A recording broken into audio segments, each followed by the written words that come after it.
Kyle's brother told Kyle that I had made such a mess of things that he needed to take all the money away from me and that I needed to go to those meetings.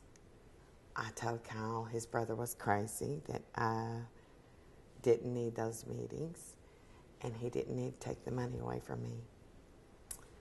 And Kyle told me since his brother was helping us, that I was going to go to those meetings. So a couple of weeks later, we found out where the nearest meeting was to me, and Kyle drove me to a meeting. And I went into the meeting, cold turkey. I knew nothing about a 12-step program. I knew nothing about gambling or Gamblers Anonymous. I knew I loved to gamble, and gambling wasn't the problem. I ran out of money.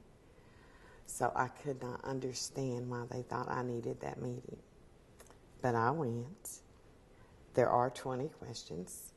I answered 19 yes, but I still didn't think I needed those meetings.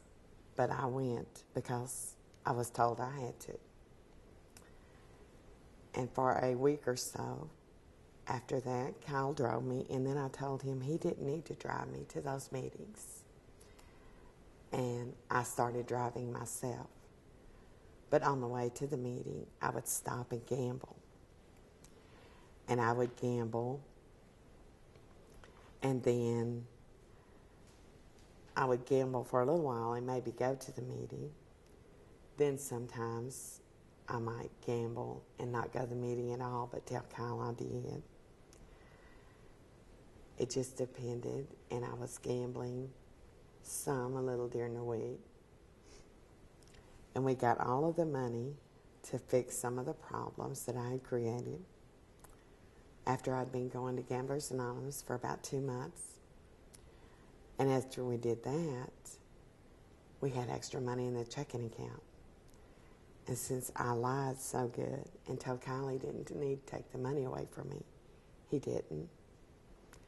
And we had this extra money now, and all of the bills were taken care of. And I knew Kyle was going to go to the bank later that week. But earlier in that week, I decided, since we have all this extra money, I'll go to the casino one more time. I'll show Kyle that I am a good gambler.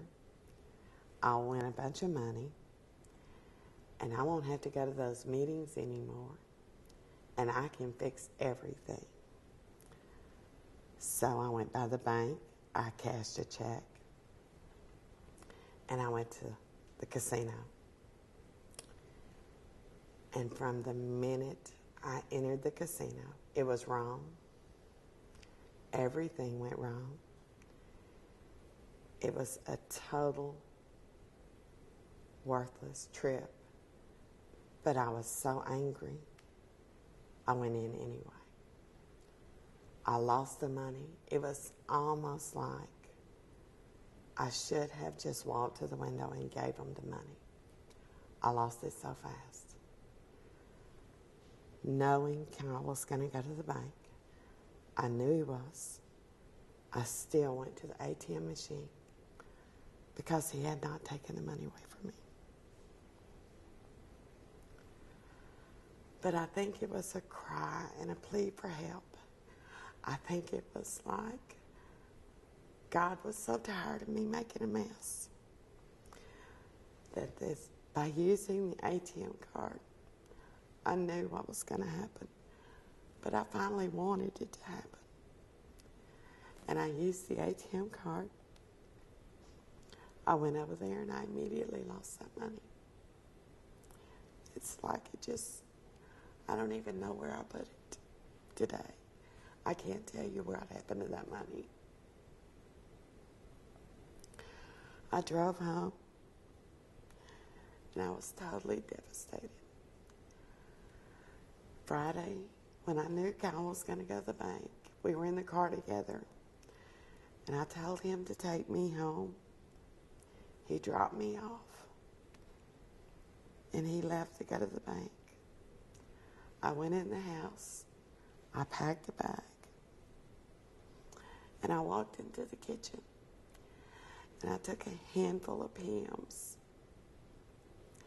I don't know if I thought I would die, but if I didn't die, at least I would be oblivious. I was tired. I was hurting. And I was tired of hurting. I went in laid in the bed. And Cal came home. And I didn't die. But he told me to get up and sign this paper. And it was taking me off the checking account. What I thought was a terrible thing a month before was the best thing that ever happened to me. He took all the checks. He took my name off everything. He took my credit cards. He took the ATM card. He took any avenue I had to get money. He took it away from me. And I thought that was so awful, so humiliating. And yet it was the best thing that ever happened to me. For the first 6 months in the meetings, all I could do was cry. I couldn't talk. I could say one or two sentences and then cry. But my sponsor told me that's the best thing I'd ever done. Because to me that was a cleansing. And I would tell them at the meetings the most awful things I'd done, all the terrible things I'd done. And after the meeting, they would get up and they would hug my neck and they would tell me, I am so proud of you. And I didn't comprehend that. But they weren't proud of what I had done. They were proud of what I was doing to help me.